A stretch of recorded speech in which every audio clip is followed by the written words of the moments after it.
The economics of feeding Reassure precision release choline. Reassure is fed during the transition period, and because it's fed for such a short period of time, it costs just $15 per cow, and yet the benefits will continue to generate income throughout the year. Cows fed Reassure produce 5 pounds more colostrum, which pays for your Reassure investment on the very first day of lactation. Cows fed Reassure also produce 5 pounds more milk per day, every day. That means after the first day, every day is payday. Invest in Reassure during the transition period and recoup your investment on the very first day of lactation. After that, you got it. Payday.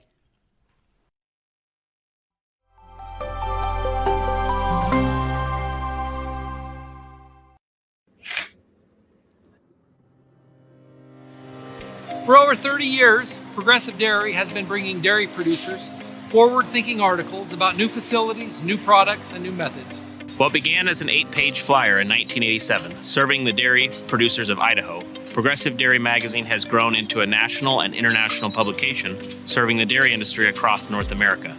From the beginning, Progressive Dairy has been provided as a free publication to dairy producers and continues that way today. Progressive Dairy has always been provided free with the support of advertisers who promote their products and services on the pages of our magazine. Our advertisers trust that we are delivering Progressive Dairy to the right audience. You can help us maintain that trust with our advertisers. We invite you, our reader, to make sure you request and renew your free subscription to Progressive Dairy once every 2 years. To help us keep your information up to date and to ensure that you will continue to receive Progressive Dairy for many years to come. How will you know if you need to renew your subscription? It's actually really simple. Here, let me show you. For print magazines, on the front cover of each issue, right above your mailing address, you will find your customer ID number.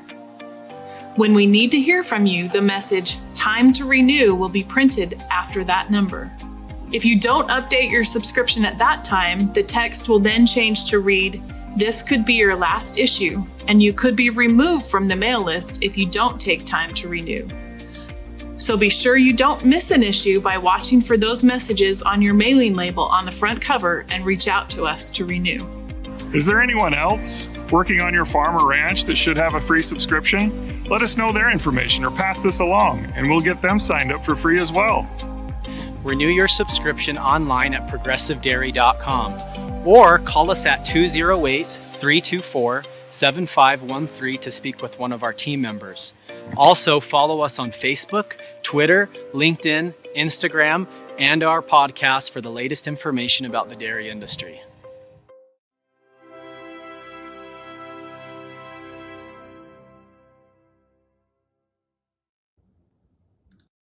Flexibility, profit, maximized potential. HerdFlex beef embryos enable dairies to break into new markets, maximize ROI, take a cost per pound of gain advantage, and achieve high carcass merit and marbling desired by the beef market and consumers. Plus, full beef calves offer the opportunity to earn greater premiums, earning you greater peace of mind. Successful implementation doesn't start with a transaction. It starts with a solid partnership like ours with Select Sires. Simplot Animal Sciences has the knowledge, decades of IVF research, and on-farm support to empower your breeding goals. Ready to produce high-quality dairy and beef products? Ready to create revenue beyond milk sales? Ready to reach your farm's full potential? Let's build a more productive future.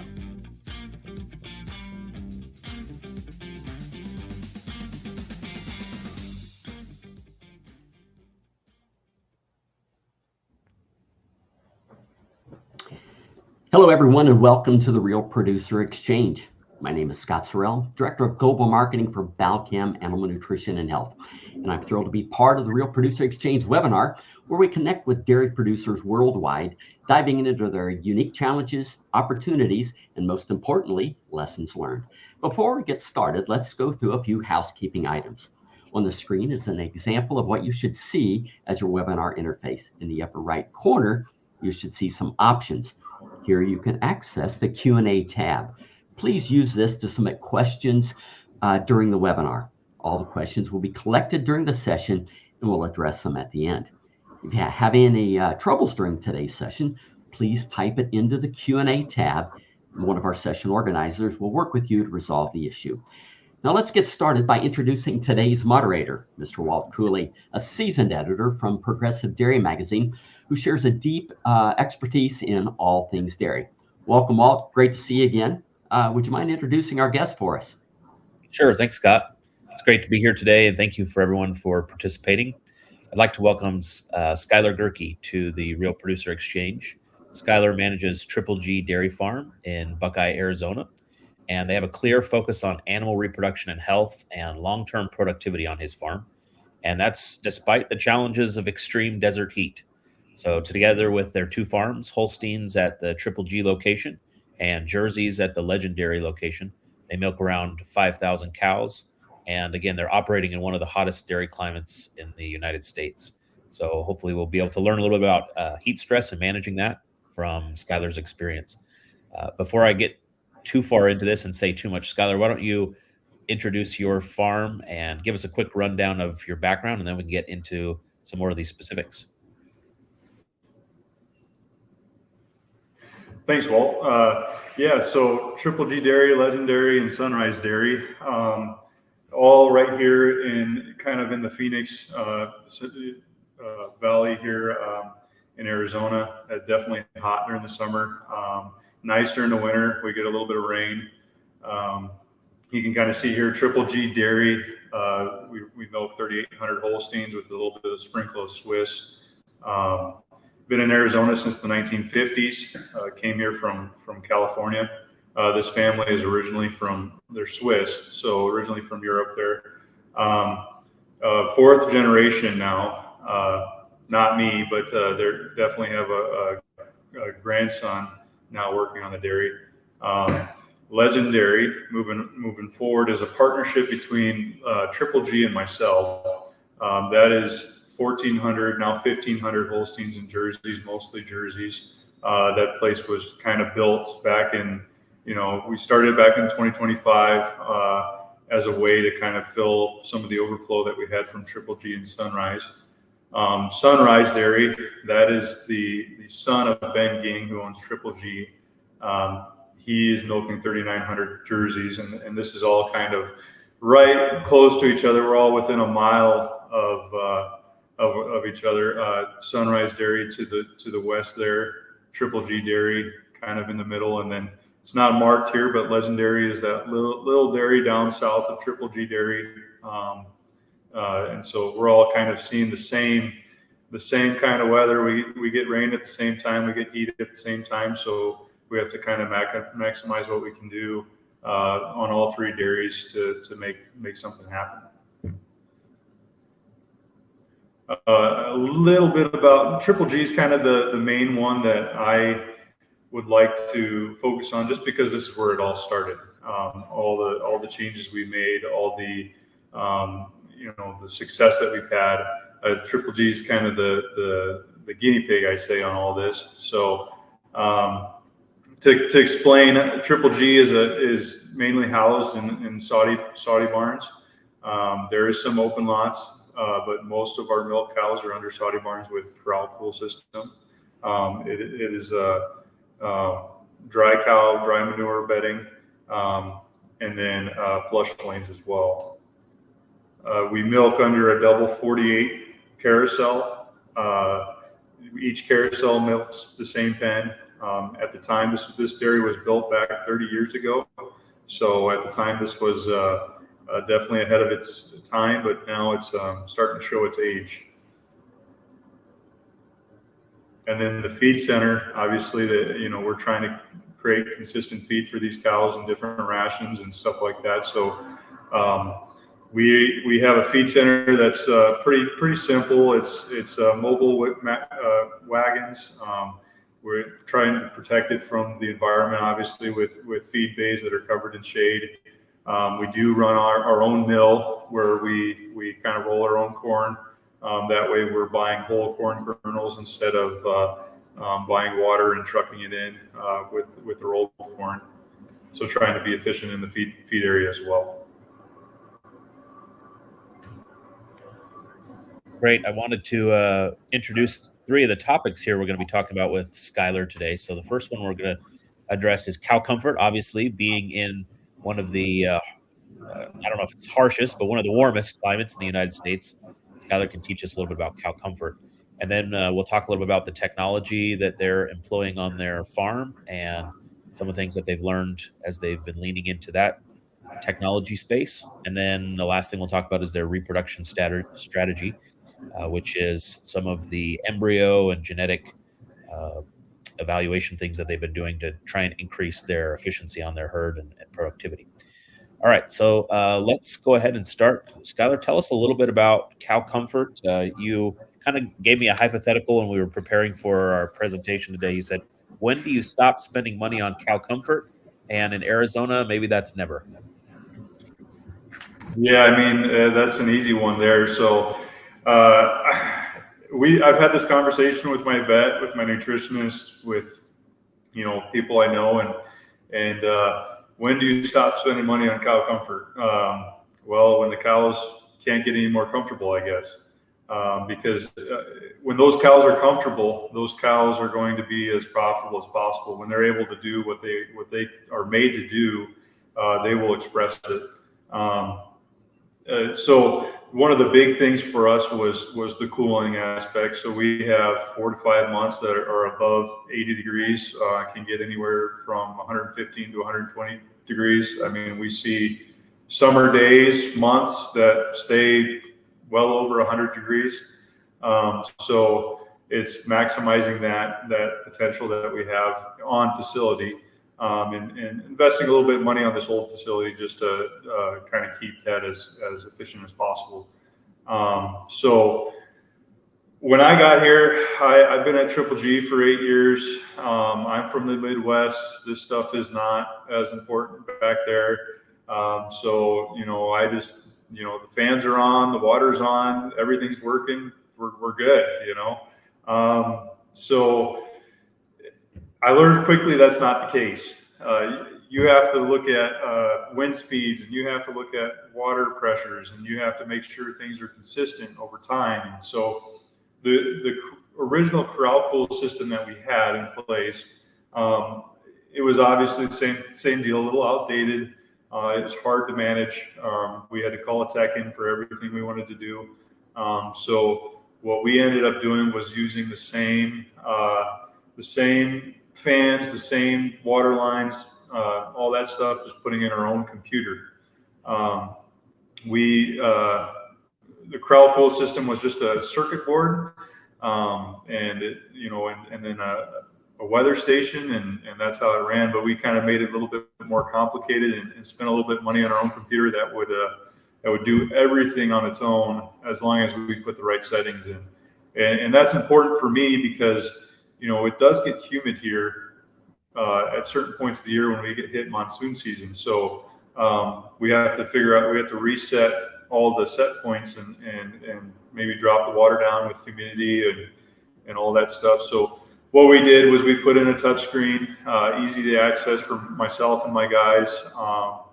We put in that big cabinet right there, and that kind of is all the whole computer telling everything what to do and when to turn on. It's also where all the power comes from for the fans and everything. So that to the left there, that's just a view of the I guess the pad that everything sits on. And then to the right here, we also took and tore out all the old pump system and put in our own pump systems. These new ones that we put in, they run off of VFDs. That way, when water fluctuates on the dairy, which it will, water is a problem sometimes, especially during the summertime with high usage. These pumps will pick up what they need to in order to keep consistent water pressure over the cows at all times. We get stages of, there are 5 stages of cooling. So it stages up, or, the employees go home and take a shower, or a wash pen goes off. So water pressure will fluctuate, and these pumps will make sure that we're holding 180 or to 200 PSI to those cows at all times. Filter as well. So we We changed the filter system to try and create longevity on our Mister tips. That way we don't have to change them out as often. I mean, they're expensive, so and we want to make sure that we don't get clogged ones. We get ample amount of water out to those cows as possible. The other thing that I kind of stress a little bit is not only the cooling, but the bedding, the cleanliness, dry, feed to the cows. I mean, that's all in comfort as well. We basically are trying to maximize all of that. So we talk a little bit about the heat abatement, but we're open lot dairy. So when we get rain, all our bedding gets wet. And if you look at these two pictures, we're trying to keep these cows comfortable day and night. So if you look at the right picture at nighttime, that is a picture, it's actually Christmas morning, and all the cows are laying down. We had torrential rain kind of around Thanksgiving, and then it didn't dry out, and then we got another rain in around Christmas time. And so what we do is we bring in dry manure for those cows just to make sure that they have a place to lay down. And that was done 16 hours ago, and these cows are still laying down comfortable on Christmas morning. And that for me was the best gift, knowing that these cows are happy and still comfortable, and especially when nobody wants to come into work. So the picture on the left there is a picture of our updated cooling. Cows coming out of the barn. They got a clean feed lane. They've got ample amount of bedding. Nice, consistent water coming out of those fans. Good coverage, and then obviously access to feed and clean water. And so these cows are able to do what they want when they want.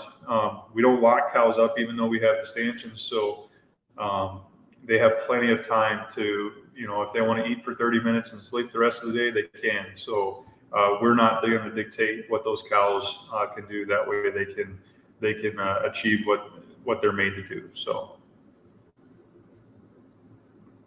awesome. Well, if you have any questions for Skylar, again, use the Q&A and throw your questions in there. We'll come back to any questions you have about the cooling system. Next, I want to move into the next topic that Skylar's brought for us today, which is the technologies that they're using on their farm. They're using quite a few of them. And go ahead and tell us a little bit about some of those technologies, Skylar. Yeah. So I guess we're an early adopter of technology. I love data, and I love being able to individualize cows a little bit more. As you see, we're 3 farms. I do a little bit or a lot on all 3 farms, and it's hard to be able to be a cow guy and still be able to deal with thousands of cows as well as thousands of heifers. So these systems has allowed us to kind of do that and keep the cows consistent. So these cows are able to naturally be consistent, as well as we don't have to poke or prod them or touch them if they don't need. We don't blanket treat anything. We let the cows kind of tell us where they need to be at what time. So the leaning into technology kind of helped us. We were able to find cows quicker. We were able to treat cows on time. We're able to prevent problems as well and keep the lives of those cows consistent as possible. One of those things that we've done is one of the areas, I guess, is hoof health and lameness. We put in automated foot baths to prevent any kind of lameness. This was a kind of a labor issue that we had before. I mean, everybody can kind of complain about the same thing is guys weren't consistently putting in the chemical or making the foot baths every day, changing out at the right time. They're also, these guys are also pushing cows or doing other things. So it's not a priority to them all the time. So we took that away from them. We basically said, we got these foot baths that are falling apart, our guys aren't doing a good job. We're going to automate all this, put new stainless foot baths in, and it's been able to create a better health environment for the cows, and prevent a lot of warts and strengthen the hooves, all that kind of stuff. The lameness camera, the 3D lameness camera, that we originally started with cattle eye, but have recently in the last year switched over to smart sights. And that camera, I mean, it's a small camera that's right above the exit lane of the cows. It reads their tag, it takes a video, and then it gives me a lameness score every time they go under that camera. So 3 times a day they're getting read by this camera and then giving me kind of a trend on what their lameness score is doing. And what this allows me to do is catch these cows before the human eye can. I mean, I've got my trimmers telling me all the time, I wouldn't have picked this cow out if in a million years if I was looking for them. And we're catching a white line disease before it's a problem. This has helped me catch cows immediately to where I'm able to not have to deal with them, deal with the lameness score of 4 or 5, and then we lose the cow, we have to sell her, stuff like that. This is the kind of more leaning into technology. So we have the SCR activity monitoring. This is kind of a graph, and this shows you the heat stress on the cows is the red. We put extra stages of cooling into our dry cow pens. First 2 days, heat stress, start the cooling, and as you can see, heat stress goes away. These cows are not even feeling the heat anymore, and this is a dry pen. These cows, mind you, it was 120 degrees the day that we started these new stage ups on the dry cow pen. And this has helped us extremely with being able to find areas where we need to add cooling. We've added cooling to the milk barn because, we thought it was doing fine, but then we saw cows were getting heat stress in the milk barn. This has helped us with health cows. We've been able to catch health cows sooner to where we can treat them sooner. We've been able to prevent cows from going to the hospital by being able to treat them with supportive care with this monitoring. And then it's also helped us obviously with the heat detection and being able to implement the embryo program a lot better. It's gives us timing on all that to where we're able to really make it successful and put the embryos at the right time, as well as breed the cows at the right time. So to kind of lead off of that is like we've got the automated sort gates, and we've had those for a while. These automated sort gates has helped us to not lock up our cows, helped us to drop a couple of employees to where we don't have to have 4 or 5 employees moving cows. I just need one. My breeder sits there and kind of just waits for the cows to come. Waits for the conditioned cows, breed cows, ET cows, and shots, vaccines, all that stuff is done right here to where we even preg check in this pen to where we don't have to lock up cows as much as we did before, and I think that's equated into a pound or 2 of milk. Skylar, I wanted to ask, did we talk about these in the linear order? So as far as sort gate is last, and then your lameness, like how does that work on the exit lane? The 3D camera, the foot bath, and then sort gate. Oh yeah. So I'll go back to a couple slides. So we on the 3D camera picture, you can see that the camera's first. That reads just so that there's no interference because you've got 2 readers right there. And then it goes through the sort gate. So all cows go through the camera, then they go through the sort gate, and then after that we have the automated foot bath. And ideally what I would do is I would always put the foot bath so that it hits every cow. So we are missing some, but it really comes down to it's missing maybe 20 cows, 30 cows every time that runs. We run twice a week. that, so I would probably put it where you have the 3D camera, lameness camera, then you have the foot bath, then you have the sort gate. That way you're hitting all cows with the camera and the foot bath, and then the sort gates after. And how long have you been using the sort gates? The sort gates we've had in for, before my time. So I think they originally put in sort gates, but they weren't used as extensively as they are now. They were used mainly for vaccinating cows and moving cows, where after we've gotten the activity monitoring, the cameras, all that stuff, to where we can specifically sort out cows that we know we need instead of waiting for them to come out of the milk barn. We do a lot more. Those sort gate pens, those doors are opening and shutting way more than they used to. So the other question I had for you, Skylar, is you showed the heat index. You're able to catch when cows are getting heat stressed.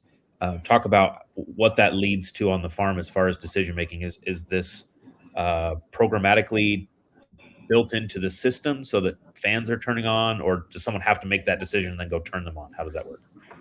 Yeah, so that's me. I basically watch this. I mean, I look at it weekly for sure, if not twice a week, and because this program has given me up to 14 days of this graph, and by doing that, I'm able to say, okay, yeah, we've got a problem in this pen. If it's the dry cows, milk cows, maybe it's one milk cow pen, not all of them. I can say, maybe there's a pump that's not working, or a filter clogged, or maybe we do need to reduce set points or something like that because of a weather change or something. And then, these collars initially were the things that kind of pushed us to do a lot of the upgrades on the cooling, just because we saw how bad we actually were. I wasn't happy with the statement that, it's hot every year. My thing is, we should be doing better for the cow. So, let's find areas of opportunities that are going to prevent us from saying, it's hot every year. The cows are hot. We started on the fresh cows off of that same graph, this same graph that's here. We saw the same thing on fresh cows. We saw the same thing on milk cows, close-ups, dry cows, and basically said, we'll start on the most important cows first. We did our fresh cows first, added a stage of cooling. We moved on to the Saudi barns, and that's where we put the computer in, did the pumps, and then our dry cows are in open lots, so they got extra stages of cooling, made sure water pressures were ample amount, and then the milk barns next. We're not there yet, but we want to add some fans and add an extra stage of cooling, some drenching, stuff like that. So. Well, let's go to the next topic then, talking about how you're dealing with reproduction in this heat. Oh, sorry, you might have one more slide here before we get. Yeah, just a quick one. I mean, those are the bigger items that we're using. A couple small ones that other people are using, but we have that feed lane push-up robot that it keeps the feed consistently available to the cows, especially at nighttime when guys have other priority jobs like maternity, moving cows, maybe sleeping, whatever those guys are doing, but they're not pushing feed. So especially when they're supposed to. So the feed lane push-up robots definitely help out with keeping that available to the cows. It adds to the cow comfort and adds to maximizing the cow's profitability and minimizing the amount of cleanouts and wasted feed that we have the next day. I mean, it's been very efficient that way. The milk barn, I mean, there's a couple areas that we automated there. We obviously have some milk meters, so we get daily data on that. Every milking, we get some pounds of, and then we have our teat wand robots that do a pre and post spray. That way, labor can focus on prep and attaching the machine and making sure cows are milked out dry and clean.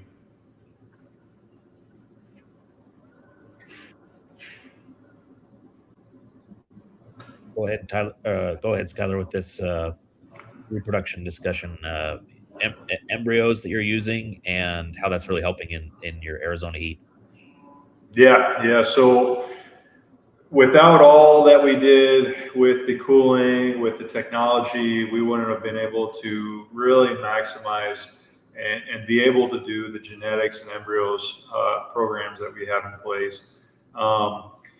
We're using high merit donors for embryo transfer. We've failed and we've figured it out to make it work. So I mean, we found the right animals that we need to put embryos into. We're still trying to figure out the right animals to take the embryos out of. But so far, I mean, it's been good. We've been able to move forward quickly on our genetic progress. Placing full Angus embryos in jerseys, I mean, that was where we started with the embryo stuff. That has been a big, it's been able to help us with a little bit of conception rates during the summertime.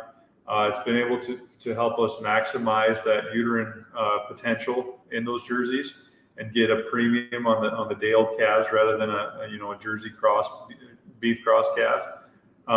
And then obviously the genetics and embryos has helped us with call rates, with production, with everything, to where we've been able to sell extra dairy embryos and extra heifers for added revenue and be able to maximize our genetic potential. And this is just a picture or a video of us extracting oocytes during an IVS session from one of our heifers. This heifer, I believe, is 7 or 8 months old at the time.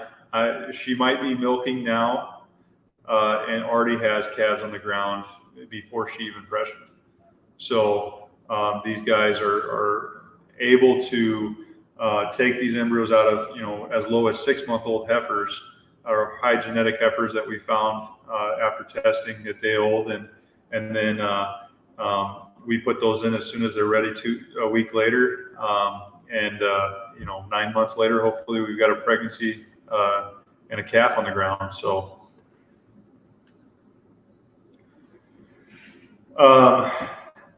I'll kind of elaborate a little bit on some of the embryo stuff regarding heat stress and why I thought it was a good idea, not only for better animals, but also for helping us with heat abatement. So during the summers, this is last summer's number, we kind of averaged around 40% conception rate on ET compared to 28% conception rate on AI.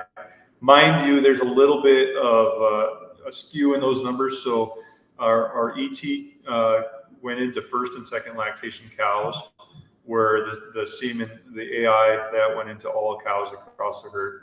The only difference is we only use sex semen or beef semen on cows. We don't use any conventional, especially during the summertime. And so these are summertime numbers. This is an average over the 4 or 5 months of summer from June to almost October. What I like about the embryos, especially during the summer, is we are taking when we're AIing a cow, we are putting good semen into a heat-stressed cow with heat-stressed ovaries, being a heat-stressed egg. And with the embryos, what we're doing is we're taking embryos out seasonally when those animals are in the least amount of stress, and making those embryos, freezing them, and then by the time the summer rolls around, we're putting in, not heat-stressed embryos into a heat-stressed cow and be able to perform a little bit better that way.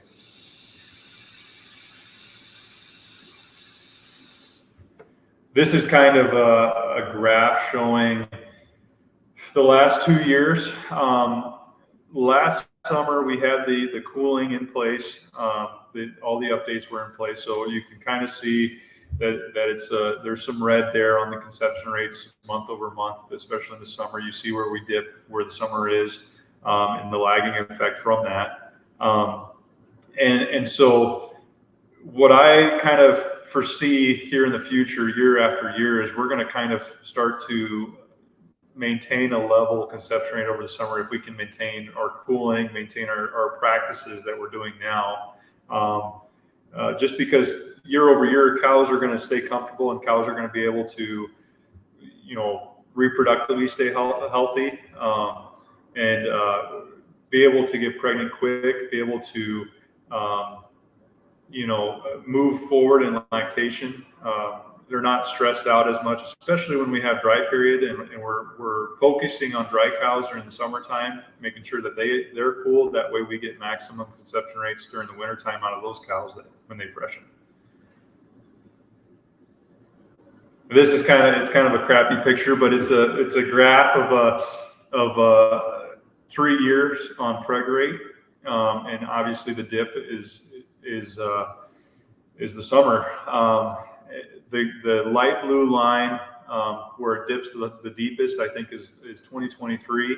The dark blue line is 2024, and then that red line is 2025. And so you can see, again, year after year, we're seeing a trend of where we're trying to stabilize these preg rates and increase them even more. You can also see that we're rebounding faster after the summer, as well as rebounding higher after the summer. And so that's my goal, is to keep increasing those numbers to where, my semen rep always complains a little bit. He's not selling semen. So, that's fine. We're making pregnancies. So, this is going into the genetic part of it and kind of the way that we look at things now. It's kind of helped us decide on certain things. I talk a little bit on how we failed in a couple areas on ET, and so these graphs are basically a quartile analysis of low and high genomics, or TPI, on our first lactation cows. This kind of shows me, what we're doing is right. We're picking genetically on how to mate these animals. And basically, you see our highest quartile, we've got plenty of milk over our lowest. Our preg rate's higher, our days open is lower. The only skew to this graph is the fact that we've sold some of those low end quartile to as dairy animals, fresh animals, because we kind of predicted ahead of time, these cows aren't going to be what we want to keep around, or they're not going to stay around. So we always have a few extras. We sold those off just, to maximize the profit that we can get out of them instead of selling them as beef. And it was good price at the same time. So, but on the ET side of that, that's kind of taught me a little bit of, we can't, these are second lactations, but we can't put embryos in everything. If we put embryos into that lowest quartile, you can see there's 48% of them turn over after a lactation, compared to 9% in the highest quartile. Now, the highest, that being said, I'm not putting embryos in all the cows in the highest quartile. I'm still, basically what I say is 2,800 and above, we're putting sex semen in. 26 to 2,800 is embryos, and then anything below 2,600 we're putting beef in. So we started it off putting in embryos on everything, except for the high animals, and we ended up with wasting a lot of money on embryos, just because those animals didn't complete lactation, or they didn't make it through to calving, because they have a higher abortion rate, they have a higher cull rate, and you can see they just have higher disease instances than what our higher quartiles look like. So we've been able to kind of differentiate the cows that we know are going to stay in the herd for a long time compared to the cows that won't.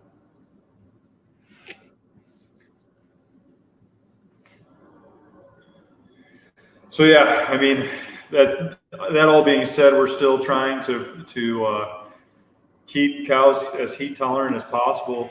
They're in this environment. They know what it's like.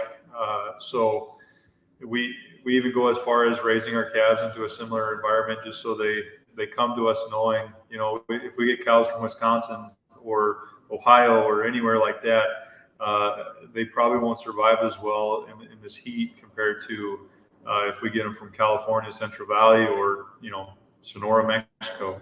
So these cows, we find the right bulls to put to them.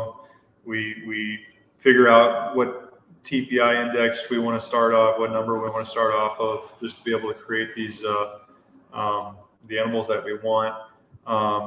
We're trying to keep some type in there just to keep cows strong, especially in this heat.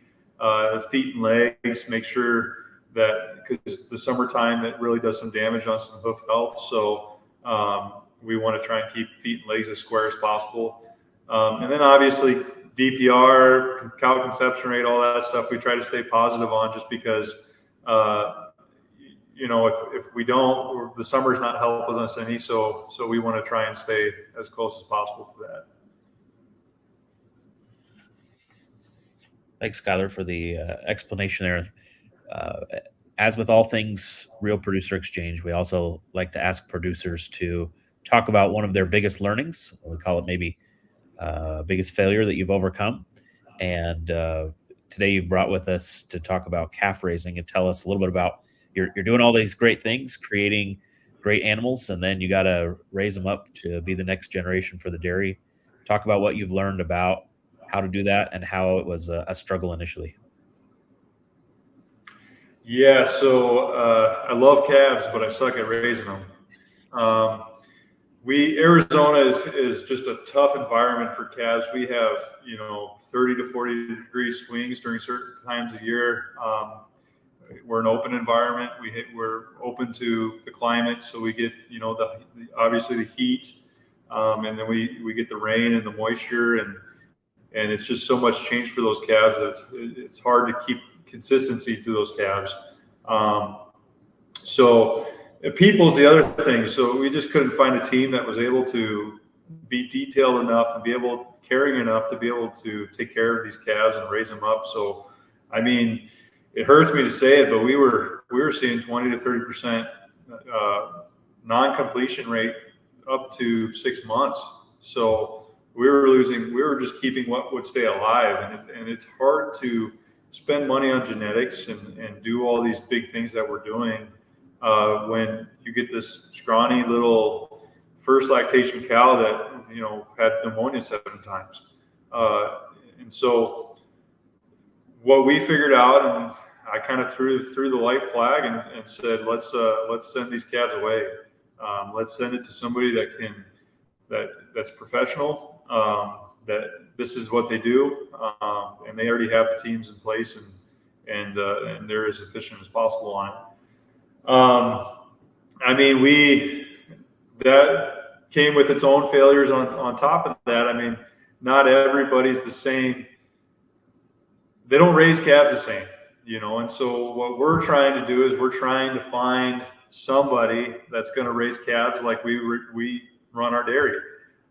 We first sent calves to a guy, and they did a great job at keeping calves alive, but it was keeping sick calves alive. And so we kind of take some weights on when they come back, and these calves would come back to us 6 to 7 months old, not even weighing 300 pounds. So the daily gains on those were just, that was the thing, is they were the cheapest people we could find at the time. And obviously that added to why we had less than 300-pound 6-month-olds coming to us. So we had to make a change there. We brought the calves back, raised them on site, failed again. And so we tried again. We went as far, on facility. We tried pair housing, we tried bucket feeding, we tried everything, and then went back to the basics, So from there, we moved on to another facility that was better, but they didn't have the depot set in place. So we were losing calves before they even made it to the other state where the calf raiser was. So, I mean, it's hard to raise. I mean, at least you're losing them at a day old or 3 days old where you don't have a bunch of money in them. But well, I don't want to lose any calves. So especially when we're, you know, paying more on semen or putting embryos in and doing that. And these calves would come back to me at 6 months old and 340 pounds. So we saw some better gains. They did a better job. They were a little bit more expensive, kind of middle of the road. But it didn't work. So what we ended up doing, I didn't bring them back a third time. I said, that's not happening. I will leave if I have to deal with that burden again. Basically, we found a better place. That we went to this place. They're clean.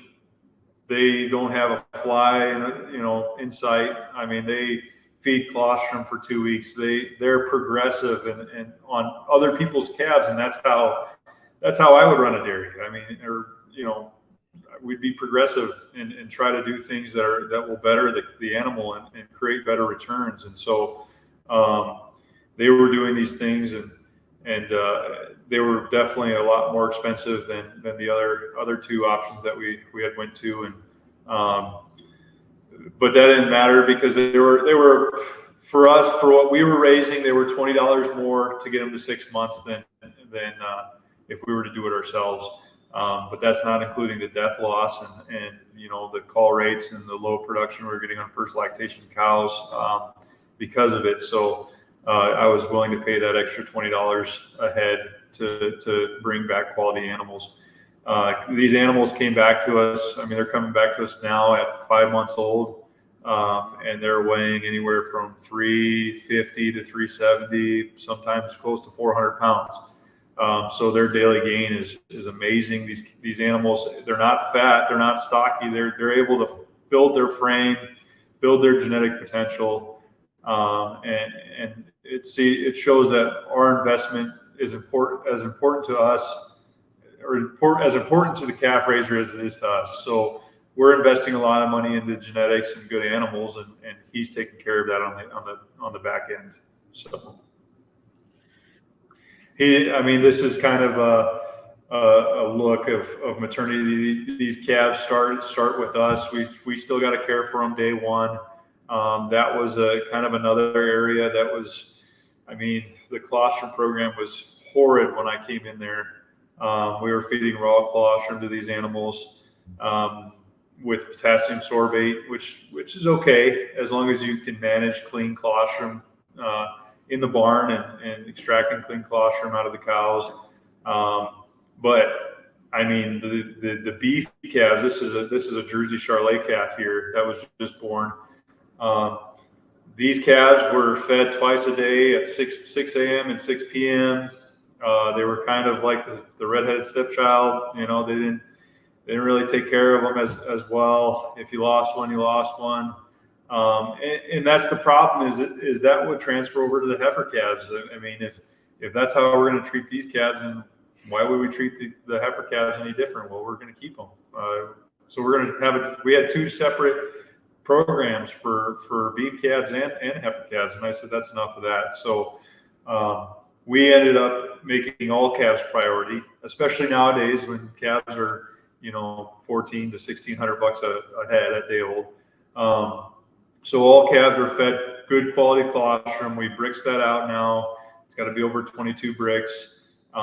It's pasteurized, put in bags, disposable bags, one-use bags. So then these calves are giving low bacteria, clean colostrum within the first hour of life. These calves are given a gallon of colostrum within the first 8 hours of life. And we're going to actually bump that up to a gallon and a half within the first 8 hours of life. So, and they're given colostrum anywhere from 3 to 5 to 6 times before they leave our facility. So they're given plenty of colostrum, transition milk, if you will, until they leave and go to California where our raiser is. And this just shows, these are the quality calves we get back. these calves came back to me. These actually came back the night before we took this picture. You can tell they're alert, they're healthy. These guys did a great job of taking care of them. They're uniform. You can't really pick a sick one out. Usually, what happens is they're so energetic and full of life that they hurt themselves sometimes. We get more of that than we get sick calves from stuff we're getting back from these guys. So we get a little bit of pink eye, a little bit of horns that we've got to deal with, but it's definitely paid off, the decision we've made off of not holding on to our pride and trying to raise calves on site and deal with the death loss. So yeah, we pay a little bit more to let a professional do it, and we just trust him to go the extra mile for our calves, because that's what we're doing on our dairy. So these healthy calves are able to deal with heat. They're able to breed back better. They're able to show peak milk way better. And my consultants can attest to that. They've seen these numbers. They've seen what we're able to do. The ability for us to maximize the amount of heifer calves that we're making, or reduce the heifer needs that we're making, especially in expansion, and maximize the amount of beef calves that we can make, has made us way more profitable. Just rather than having to make 50% heifers and 50% beef calves, now we're making 25 to 30% heifers and 70 to 75% beef calves, making us way more profitable than we were before.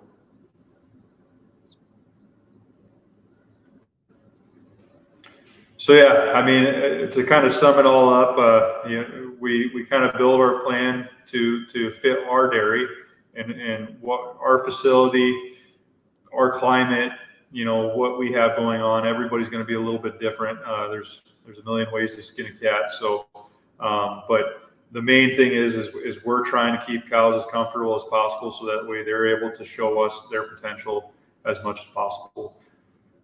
We use the technology to optimize opportunities, catch cows sooner, create consistencies for the cows.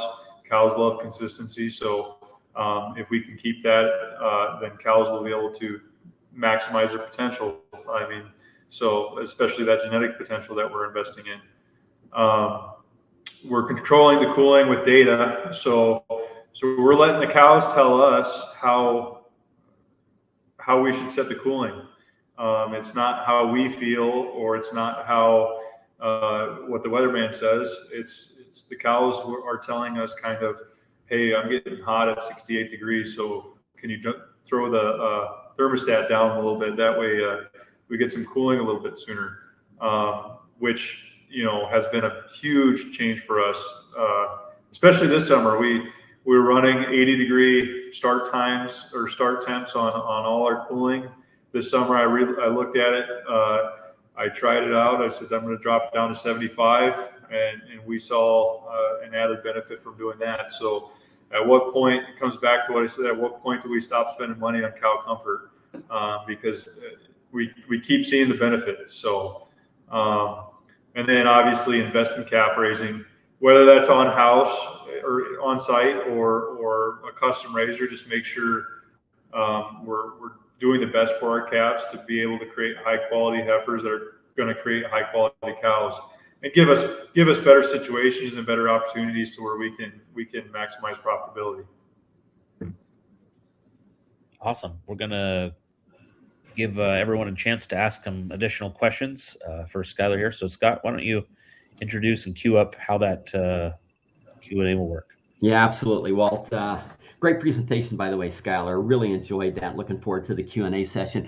Folks, all you need to do out there is go to the Q&A tab and enter your questions there. Hopefully you've been saving up a bunch of them. And we'll be right back to answer those questions after this short message. The future of your herd starts with the right genetics today. Markets shift, efficiency matters, and every decision needs to work harder for your operation. Transova helps dairies accelerate genetic gain, improve herd consistency, and protect the traits that drive long-term performance. With proven reproductive strategies designed to fit your operation, because tomorrow's herd starts with producers who are prepared for the future. Are you ready for what's next? All right, you can still submit those questions throughout the Q&A time. Also want to just put in a real quick reminder. After the Q&A session, we're going to go into something called the back 30, and I'll let Walt tell you a little bit about that later. But I want to make sure that if we don't get to your question during the Q&A session, we'll probably save it for the back 30. Walt, let's start with the first question. Yeah, here's a question for you, Skylar. Talk a little bit about the breeds, the Holsteins, the Jerseys. Do you find that the Jersey cows have less hoof problems and handle the heat stress better, or in general, do you favor the Jersey breed, or talk about that Holstein Jersey breed differentiation? Yeah, so I'm a Holstein guy through and through. I like the Holsteins. I feel like there's a little bit more play genetically in those, more profitability, easier to manage. I definitely think the Jerseys do a better job dealing with the heat. But hoof health wise, I do tend to see more issues a little bit come quicker on the Jerseys. Those animals tend to have more digestive problems, have more hoof health problems, and are more finicky, I think, compared to the Holsteins that we're making today. Another question here. Have you ever considered the slick gene, breeding for that in your herd, the heat tolerant gene that's available, the slick gene? Yeah, the slick gene. My biggest issue right now with the bulls available is just the genetics that come behind them.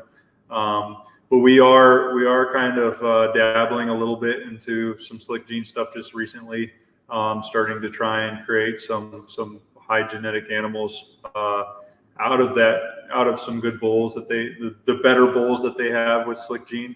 That way we can kind of bring that into the herd a little bit as well. Talk a little bit about how you push through the bugs and challenges that come with being an early adopter of technology. Yeah, so I mean, the best example of that is that lameness camera. We started up with Kettle Eye, and we're not with them anymore. But it's we were, I don't know if we were one of the first areas in the United States or one of the first group. I don't know, but we really had to work or show that company how to run a large dairy with that system. And it was a lot of learning and sharing data and talking to people and not wasting time, but definitely a lot more phone calls than what you would normally with a set it and forget it kind of trial and proven thing. The SCR collars have been around for a long time. We put them in. They told us how to set it. We had a few minor adjustments and it was ready to go. Whereas this other stuff that we were early adopters on, that stuff definitely had a lot more learning curve to it on our side as well as on the company side too, because they'd find some curveballs. When we switched over to the smart sites on that, we got better numbers, more consistent numbers. But the problem that we found is how you install it, and you can't have two ID readers on the same fence line because they interact with each other, and now my sort gate and my 3D camera aren't doing anything because they're interfering with each other. So we definitely had some stuff that we had to figure out because they hadn't run into those problems yet. So in our preparation calls for this, you talked a little bit about the importance of the distributor and your technician to work through any challenges that you have. Just explain how you've managed that. That I tell producers a lot when you're talking about technology. The next important step after the technology itself is the service you're going to get. So how are you managing that? Yeah, I mean, I'm kind of a pain in the butt sometimes about this stuff, is making sure it's all working 100%. I know it never can, but I want it to. So yeah, going back to the lameness stuff, it's a perfect example on all this. Is we were kind of figuring all this stuff out, and we were trying to make it work, but there wasn't a whole lot of people you could call. Whereas now with our new system, the company that is helping us out with that, I don't even know that there's a problem. They fix it before I even see a blimp in the radar, So they figure it out, and then we don't have to worry about it, and that's a huge thing. SCR, they're very responsive when we have a problem. We send how easy is it to send a message and have somebody fix it before the end of the day, So we've seen both worlds where, we have those feed push robots, and I have one down because I've been waiting on a part for a month. And you start stealing parts off of that one just to keep the other ones running. So there are definitely some ups and downs with the tech. It's just finding a guy that can manage them, and then having the support team behind them that can keep them running. Question here about you've invested significantly into mitigating heat stress. Are there any things that you tried to do for heat stress strategies that didn't work out? Like any lessons learned, things that you thought were going to be helpful that just didn't pan out like you thought they would? I wish I could say yes, but it just comes down to everything we did helped with heat stress. I mean, the only thing that I can say is heat stress.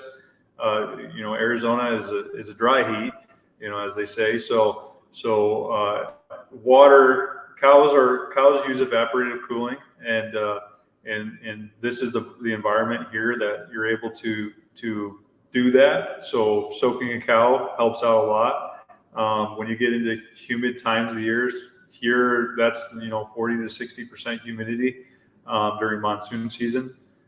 That is where we kind of have to drop the water down a little bit. The cows can't use evaporative cooling as much because you have too much water in the air, and getting them soaked doesn't really fix that. But you still have to figure out a way to cool them. So you still have to put the water to them. Have a question here. How is Arizona different in terms of milk price, and how does that influence your decisions for investing on the dairy? Yeah, Arizona right now, it's getting better. Last I looked, we're between $14 to $15 a hundredweight. But really it comes down to, with everything else we've done with heifers and selling heifers and being able to do the beef on dairy stuff, it's opened up more doors to where we're able to still invest in the stuff that we know is going to make us more profitable. One of the things right now is we've got an expensive conversion on those carousels. They're hydraulic driven. We want to try and make them electric so that we have less breakdowns, and that's going to be $250,000 to get that done. But how does this milk price allow us to do that? It doesn't. So the rest of the stuff that we have going on allows us to stay efficient enough and profitable enough to where we're able to do these kinds of things and prevent an even bigger problem. Well, Scott, we're at the top of the hour here. We'll close out the recorded session here. Tell us about what we can expect next for the future Real Producer Exchanges. All right, very well. As you said, Walt, this does conclude the webinar portion of today's event, and we'd like to invite everybody to stay on for the back 30. That's where we're going to take a deeper dive into the Triple G dairy operation with a few additional guests. So as a reminder, a recording of today's webinar will be available on the Real Producer Exchange YouTube channel. Just search youtube.com at Real Producer Exchange. Also, mark your calendars for March 17th for our next Real Producer Exchange session. More updates on the feature operation is on the way.